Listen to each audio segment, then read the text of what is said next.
You have successfully run a district without lockdown. You have successfully run a district without lockdown. Successfully. And we are big witnesses to this.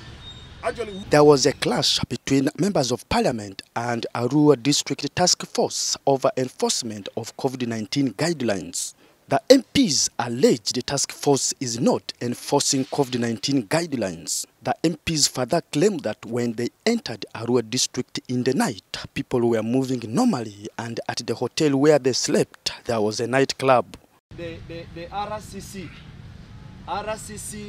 DHO, Mr. Mayor, if the rate of infection is increasing, you guys are responsible. You are responsible because you have decided to selectively implement the president's directive. Where we slept last night, there was disco, real disco, trans-night. And some ambulances were firing what? dancers. We found ambulances firing people who are going to dance. Sorry, dancers. This is serious. As we arrived on our bus, we saw more than 10 ladies, 10 young girls getting up, and we said, where are these people? Are they sick? And then when we entered the hotel, we found there is real disco in that hotel. Real disco. Over 200 people squeezed in a small place. What is the leadership doing here? The president issued a directive, you people are, and then you have closed all the other places, you are allowing a few to, what kind of selective justice is that? Huh? You deserve to be arrested. Without mentioning names, district, city leadership get to find out what is going on. I am sure it's not just one place. It's a challenge. It is a crisis. It is a crisis. When we came yesterday night, we passed at around 8. I asked my colleague, is Arua City under a curfew or they're under a different situation? Today morning, I walked from the hotel to the bank. I asked myself, is Arua City under lockdown? Borders are moving, ferrying people. Even next to where there's a police checkpoint. You can check right now, it will not pass 5 minutes. You'll see them ferrying people. Are we in a lockdown? To me, I've seen this is not a lockdown, this is a lockup. Everything is now high. People are moving even worse than a lockdown situation. However, the acting district police commander of Arua portioned the blame on politicians. DPC's utterances attracted some bitter exchanges with MPs. Others can witness where the disco was, the MPs were there. That one I stand and put myself here. There was deployment of UPDF brought by the MPs themselves. So how do we implement this if we are being let down? Who are those MPs? Who are those MPs? Who are those MPs? And those who did the deployment. One are honorable. I thought you were coming to apologize. One are honorable. Turn all your information through the chair. You have all the power to arrest anyone. Can we please? Do you mean to tell us that you are failing your responsibility? I was one are honorable. I was clear in my communication. I say once we have come to look for solution, not to accuse anybody. We are saying there's no curfew. That's what we are saying. And we are not victimizing you. And if he's being frustrated by the local leaders, should also explain. Now, if you are being frustrated by local leaders, let us know. But not the MPs. You say that is how you cover.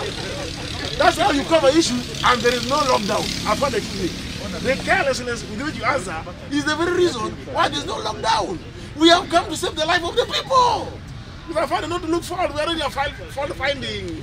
I found accept, we saw we are naked eyes. Accept, translate, only see.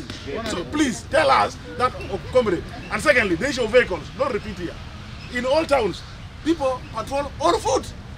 Lockdown is locked on a vehicle and on foot. It all locks down the country. You asked him, where those who are dancing, MPs? Those who are dancing, were they MPs? So please, first apologize before we proceed. Apologize on TV for saying we deployed UPDF. We don't command UPDF. Apologize first and then we proceed. Honorable, please. I am not sorry for what I said.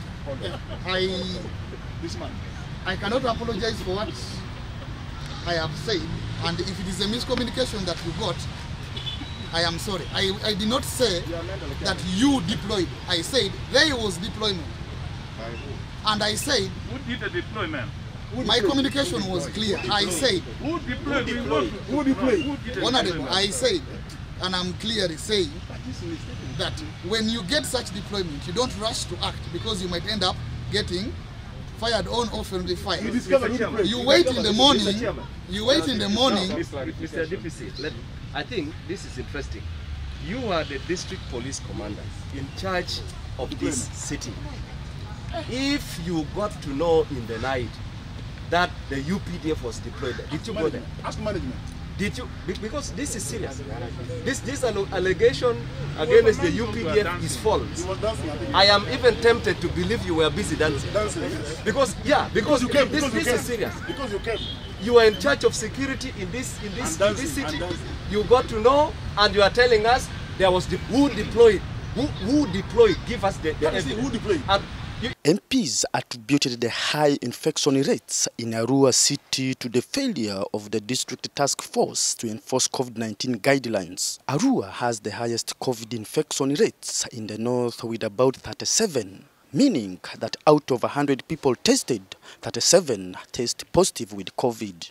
In the same vein, the hospital administrator was also on spotlight over the mismanagement of the hospital and the lack of teamwork, which he says the problem he inherited from the previous administration. Director, you admitted that there are long-standing issues within the district.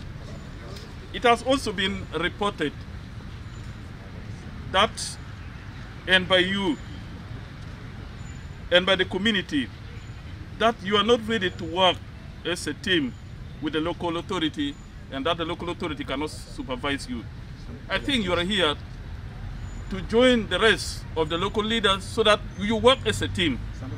Now, I hear that you have chased even some people who have raised some issues concerning you. You have chased them from the hospital. This hospital is not yours. And as a medical doctor, you are supposed to treat even your enemies. I submit.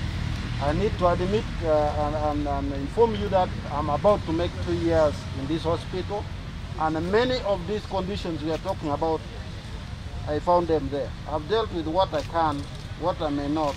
We need to deal with it, and I therefore request, as my entry point, that we need stakeholders' engagement, especially strategic direction, in line with the political health agenda of the region, that will sort out this hospital. The situation was calmed after the intervention of the chairperson of the Parliamentary Committee on COVID-19, currently in West Nile. Arua should be asking themselves, what lessons can we learn from Gulu, where there seems to be harmony between the political heads, the hospital, the university, and the PNFP. What are the learning lessons? But whenever I come to Arua, like we said, there seems to be North and South Korea, where there is a rift between the local politicians and the technocrats at the regional referral hospital. There are so many challenges. It's a regional referral that is so close to an international border. We should be asking ourselves as MPs, can we have more allocation? Because Philip Aguta, UBC News in Arua.